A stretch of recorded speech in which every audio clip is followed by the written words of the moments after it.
pa. So ito ay sobrang downhill. So tanggal, ito mo ang paa mo sa clutch. Bibilis yan, parang naka-brake wheel yan. Kaya wag mong ilulubog si clutch. May bitaw. Bitawan mo. Dahan-dahan ang bitaw. Bitaw. Yan, mag-pause ng speed. Ito, pag sobrang downhill talaga, ilagay mo sa first gear. First gear, full clutch. First gear. Okay. Tanggal si clutch. Tanggal, para makuha mo yung engine brake. Wala kang tatapakan. Wala tatapakan. Yan, diba? Hindi siya nabilis. Ganyan lang, naka-engine brake yan. Kapag mga sobrang downhill ang gagawin, ang dadaanan mo. Second gear muna.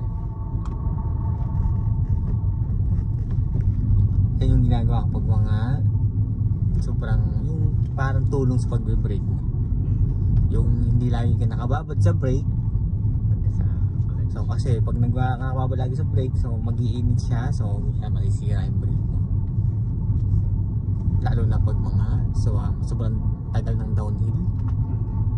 Try mo yung engine brake ng first gear kapag sobrang downhill. Pag hindi naman sobra, second gear. Pag third gear kasi pabilis yan, nabilis. Kasi ang takbo ng third gear ay pang 40 to 60. So ganun ang takbo mo sa downhill, so delikado. So kapag ang second gear 40 to 20 to 40. Kaya ganun yung gagawin mo. Bawa na yung pag nasa daan ka, humina yung brake mo.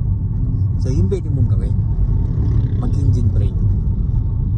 Hindi para alam mo, may idea ka paano pabagalin yung sasakyan for the